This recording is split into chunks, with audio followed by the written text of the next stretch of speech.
Hey there, hi there, ho, there it is, the Karel cast. I am Karel. So very glad you are joining me, and thank you for sharing some of your time on this Monday, June 28th, right here. I am in Las Vegas, Nevada, where the Nightclub and Bar Expo is going on in conjunction with the World Tea Conference. Ember and I will be going to check that out tomorrow, and we'll be bringing some of that to you on Wednesday. I wanted to start today with a couple things, actually. And again, I'm so grateful that you are sharing this time with me. I know that it's valuable nowadays. There's a lot of content out there for you to turn to. And I'm really grateful that you take 30 minutes or an hour out of your week, or an hour and a half if you listen to all three shows, and share it with me. I cannot tell you how grateful. In fact, I am doing the show right now, late, very late, because of how grateful I am that some of you, I don't care if it's 1 or 10 or 100, tune in, 3 times a week. If you see me distracted, it's because I am. And that's why I wasn't really going to do a show today. You see, on Friday, I did a show basically about the Florida, which everyone is still talking about, the collapse of the building that has probably killed 160 people, all told. And that story has resonated with a lot of people and really made them realize what I said on the show on Friday to be true, which is that we all know that we could die at any given point, but it's these stories that actually illustrate it for us and remind us to live our lives to the fullest every day. And that's been a big topic over the weekend. And I have to tell you, I don't want to say a victim of that, but yesterday afternoon at this time in the park with Ember, I had her stroller with us because it's hot, and she found a ball, and she loves when she finds balls. Don't we all? But she really does. And so she was going cray-cray with it. So I thought, you're going too crazy. It's too hot. So I put it in the stroller, and I put her in the stroller. Well, before I could even get around the stroller, she threw the ball out of the stroller and then went to jump after it. And when she did, she tripped. And so she went face down into the gravel, red dirt, red gravel that we have here. And all up her nose and all in her mouth. And she skinned her chin. It started bleeding. It was a to-do. Her little shoulder, her little knees in front, because she landed on her knees and her chin, basically. A literal nosedive. Now, she finished the walk and stuff, but I noticed that there was just something wrong. And last night, she began just licking everything. The air, blankets, me, just whatever she could lick. And she couldn't stop. She really could not stop. And I was concerned that I might have to bring her to the ER because this was obvious from the fall. And who knows what it was. So I had gabapentin here, and so I gave her gabapentin. And she did go to sleep at 10:40 last night. And then I woke up every hour that she woke up to see if she was okay or if she was licking or how much long she was going to lick for. And she did just wake up and start licking the air and stuff.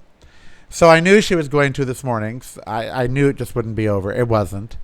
Took her to the vet at 10 o'clock this morning, 12 hours after she went to sleep. The vet says, yes, this is something. Yes, it is concerning, but we don't have a clue what it is. It could be a billion things. It could just be from the fall that we looked at her tongue, but maybe she bit it, or this, that, or the thing. Maybe her jaw's inflamed. Why don't we do an anti-inflammatory and see how she does? And if she's still doing this in 3 days, come back, and we'll do like X-rays and scans and all of that. So I brought her home, and she's doing it now like 50% of the time that she was doing it last night. I don't know how this evening's going to go. But what I do know is that we went from her being crazy, insane, having an incredible time in the park, to her needing medical attention. All in the course of a few hours, and all without any kind of warning or anything. So I was an illustration of my show on Friday. That you just never know what's going to pop up. We still don't know what this is, and I'm already $110 into it, and we still don't even know what it is. And she is still doing it, just not as much. Luckily, she can sleep now. So, as I thought about that, and as I thought about the story in Florida is now shifting to, are other buildings in danger? Whose fault was it? Why did it happen? We shift away from the human toll of it very quickly. And I think we do that because we can't process the human toll. We can process what caused it. Oh, see, it was a week this, or the ground did that. There's something concrete to process there. So we can process what happened to the building. We can process if it's going to happen to other buildings, that sort of fear. But we can't process the human toll of 160 people being wiped out instantly. We don't have the ability to do that in 5 days. And so we won't, subsequently. We won't process the human toll. I am still feeling the human toll, and maybe it's having this with Ember illustrate. The other thing that, as I say, we talk about, but we don't really. I am sitting in my house. It is 1900 hours or 7 p.m. in the evening. And one of the reasons I'm doing the show right now is I can't leave my house until at least 7:30 to walk my little dog. Why? Because it's 103 degrees outside right now. In Seattle, Alexa, what's the temperature in Seattle, Washington right now? Let's see. It's 95 in Seattle right now. There is, quote, a heat dome over us. It's like a Tina Turner thing. All we wanted was beyond this heat dome. We don't need any more heat here. We just need to have the air cooled. All we wanted was to get out of heat dome. Really, it's like a post-apocalyptic bad Mel Gibson movie. Which, put all those words together, as high as I am. And yes, I got high. My little girl is injured. My little girl is licking air. My little girl is not her wonderful self. I'm a mess. And what's worse is it happened in what was supposed to be a safe place. She was in her stroller. So I'm one of those parents. I'm a mess. I did this to my child. Oh. So we are sitting here at 7:02, waiting to go outside until the sun, that burning ball of hydrogen bomb out there that is trying to kill us, goes away until it goes behind the mountains. Because then it will drop to 100 degrees, but it'll be dark. So then she can walk with her cooling vest on. Now, you might say, well, Karel, you live in Las Vegas, whatever. I looked up the temperatures in Las Vegas by decade. Do you know that in the 1950s, 90 was the high temperature in Las Vegas? In the 1900s, 80 was the high temperature in Las Vegas, with occasional 90s and 100s, don't get me wrong. But the average temperature. And in the early 1800s, it was the same. It was 80s to 90s. It's only been the 100 and teens since 2010 or 2000 up to 2010 and then on. So this is not normal. This is not normal Vegas. And when people used to talk about the heat in Vegas, they used to talk about it being in the 90s. Okay, with an occasional 100 degrees. When I was growing up, summer, by the numbers, in Las Vegas was 90 degrees. Summer. Not 112. That's a 22-degree increase. Again, I am sitting here in my home at 7 or something at night, not able to go walk my dog because it's 103 degrees outside. And I can't go out until I can't go out. She cannot go walk unless the sun goes down. Now you're thinking, Karel, why are you making a deal of this? That is global warming. That is the effect of climate. I am now sitting here, a victim of climate change.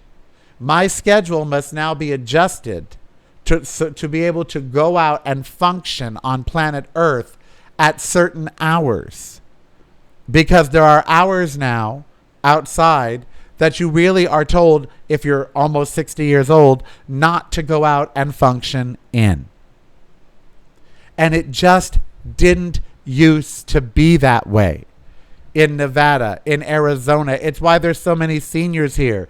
It used to be hot in the 90s.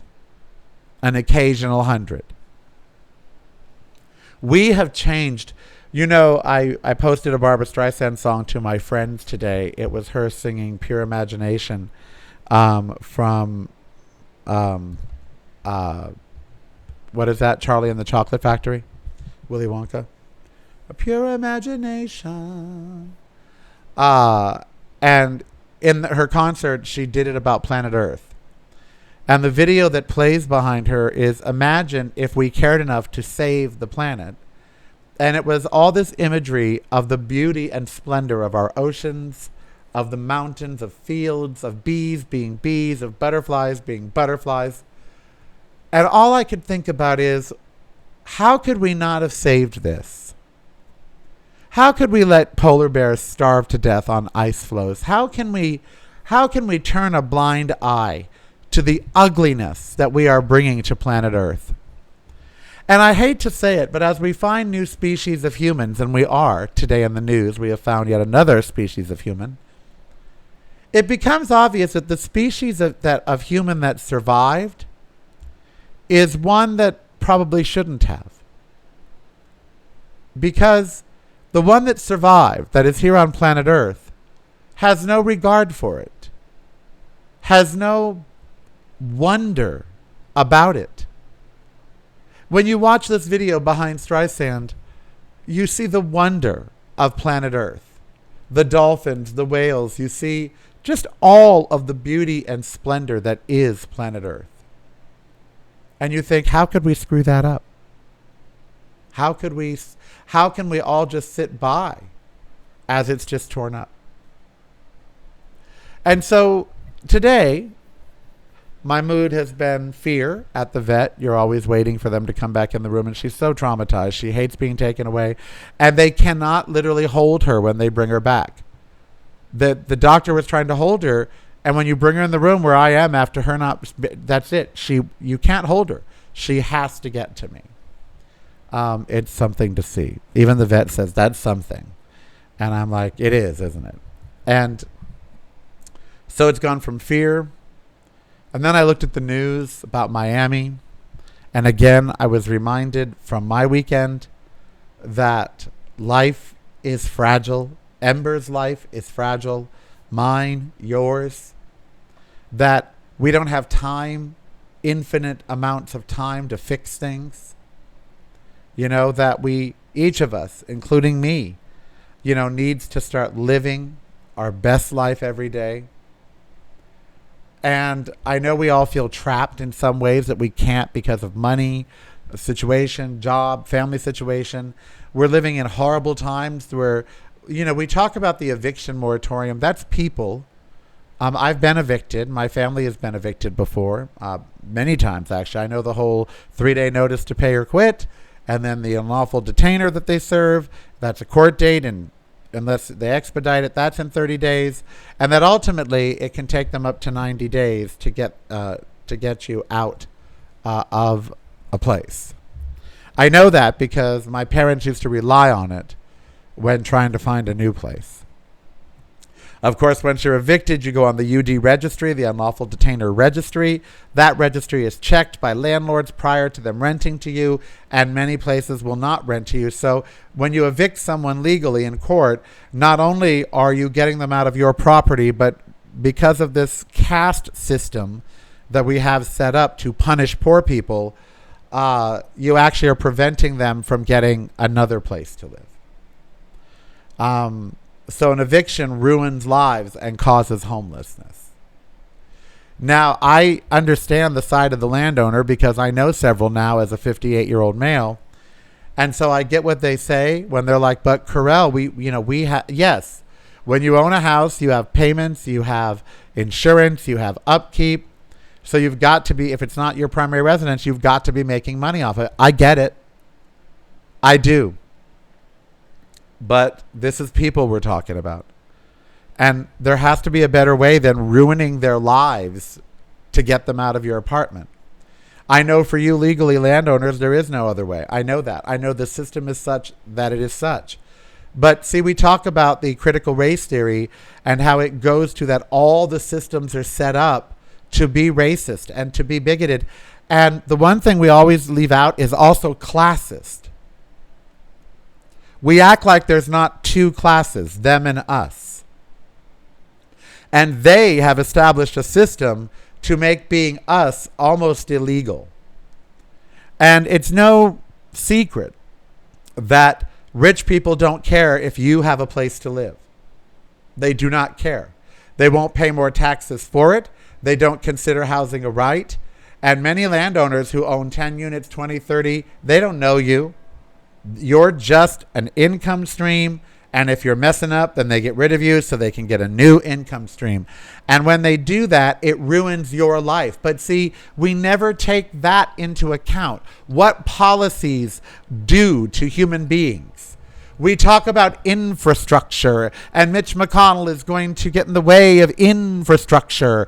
And we talk about this like that's not humans. That's not humans that will either live or die because they go across a bridge and it collapses. That's not people getting put back to work in good paying jobs so they can support their families. No. It's a plan. It's a bill. It's a this. It's a policy is people. Eviction moratoriums and eviction policies, those are people. And those are people whose lives have been upended because their income stopped because of a virus and because of corporate greed. And because we have a government that doesn't provide safety nets like guaranteed universal basic income because we want people to slip into poverty. We don't want to empower people. And so as I started my Monday with Ember being, off, and yesterday she wasn't, all because of a fall that she did. God, but I feel responsible for her. But I mean, she threw the ball out and jumped before I could even hook her in. She just did it. To knowing what's up, that climate change has trapped me here in my unit until, after the sun goes down, because in many parts of our country, not just Las Vegas, in Arizona, in Seattle, in Oregon right now, because of what mankind has done to the planet, so many of us are dealing with heat. It's 2021. Mankind is on Mars. We've been to the moon. And a heat dome can kill people. Roads are melting in Seattle. Critical infrastructure as we speak. Raspberry crops. All the crops in the Pacific Northwest are baking on the vine. I saw a whole news report today from the Pacific Northwest about raspberry and berry farmers. This is the time they're supposed to be going from green to red or to black or to blue. Instead, they're going to white because they're cooking. We're going to lose berry crops. We're going to lose all kinds of crops. Things grown in Idaho, things grown in Oregon, things grown in Washington State. Why? Global warming. Literally. And so as this happens, we don't see it for the climate crisis that it is. Me having to stay in until this time is a crisis. Las Vegas shouldn't be this hot. And to think that the rest of the West is not going to get this hot is ridiculous. The West is going to be 100 plus for the norm, like 3-4 months a year. And not just Vegas. Long Beach, San Francisco, Seattle, Portland, Vancouver, it's happening there. Canada's having a heat wave.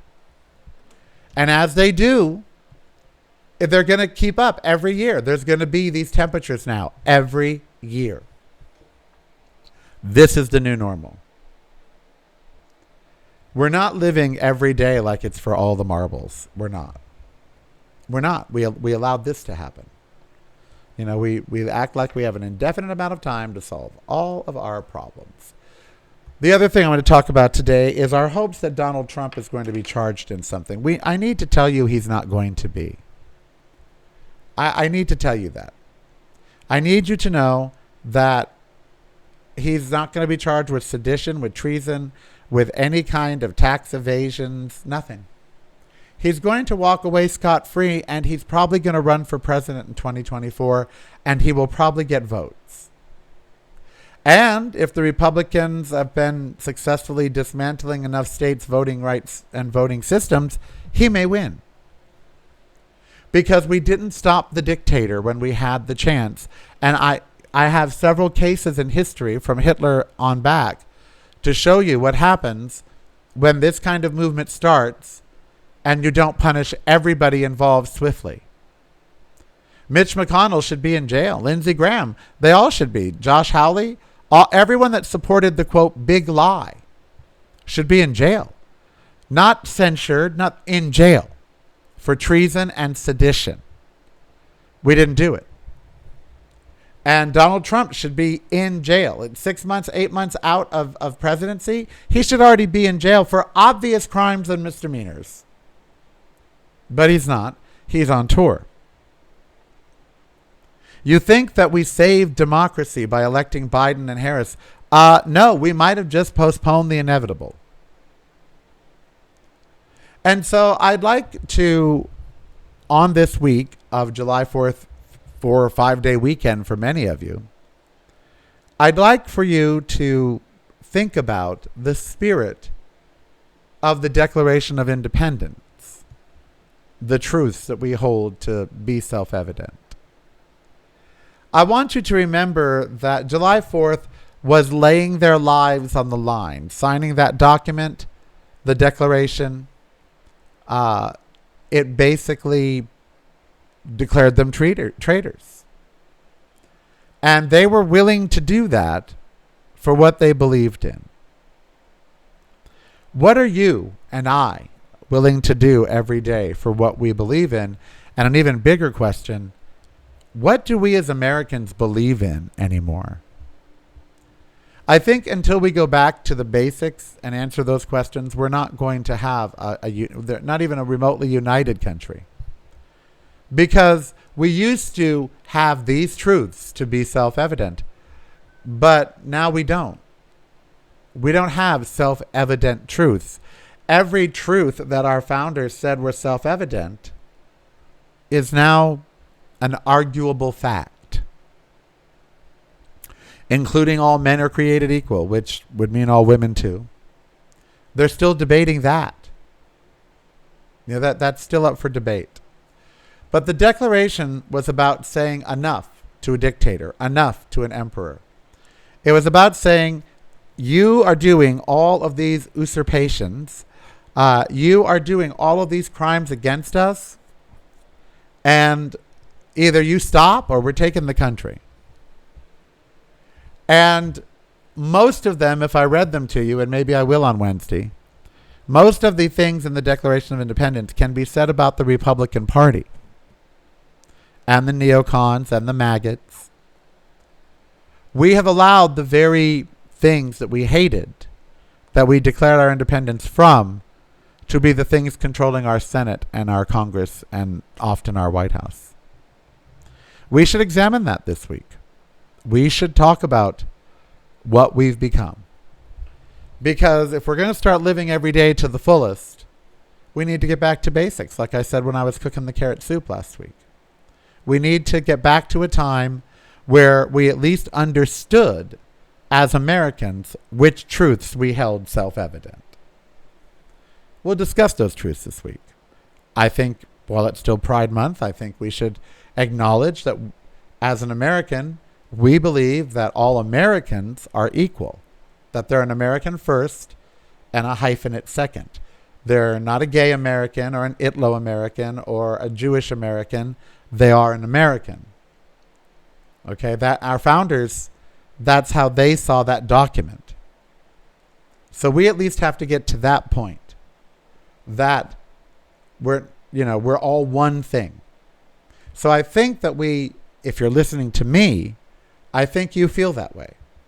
That if you're an American, or if you're a human, I think it goes even broader now, that if you're a human, you're entitled to these rights. So we'll start there. That's a good place to start. We'll leave that show with that today. But that's where we're going to start this week as we talk about the Declaration on July 4th, is that I think you and I do hold that first truth evident, that everyone in our eyes is equal. Male, female, gay, straight, black, white, British, African, American. They all deserve a good place to live, a good planet, air, food, housing, medical care. Yeah. All right, I am Karel. You can support the show down below at patreon.com/Karel. I am going to go obsess over Ember for the rest of the night. I hope you had a good Monday, or have a good Monday, or rest of your Monday or Tuesday, whenever you're listening to this. I hope you're keeping away from the news as they fight over infrastructure and there's mass shootings. And there are the heat wave that is crushing the West and will probably end up killing people. There was a pipeline explosion in Texas. There's just some bad stuff going on. So I hope you temper it this week. It is summer. It's July 4th weekend. Instead of thinking about all the bad stuff about America, I think we should start thinking about the truths that we hold to be self-evident. And I think we should do that from a standpoint of today is everything. Oh, there's a saying. I'm going to stick with that. I'm going to leave you with that. Today is everything. It really is. So make it everything. All right. We'll be back on Wednesday, and then I'll probably do a Thursday show so I can take Friday, Saturday, Sunday. I'm not going to be here Monday. It's a holiday. So give me that, okay? And you take one too. I'll play a best of or something, but no new show maybe on Friday and Monday because of the holiday weekend. But I'll do on Thursdays. So I'll do Monday, Wednesday, Thursday, and then I'll do one on the following Tuesday. There we go. So that'll be a nice schedule. All right. Much love to you. Have a great afternoon or evening or morning or whenever you're listening. And don't forget to support at patreon.com/Karel. Go visit reallykarel.com, and follow me on Twitter and Instagram. It's Really Karel. Get the theme, Really Karel.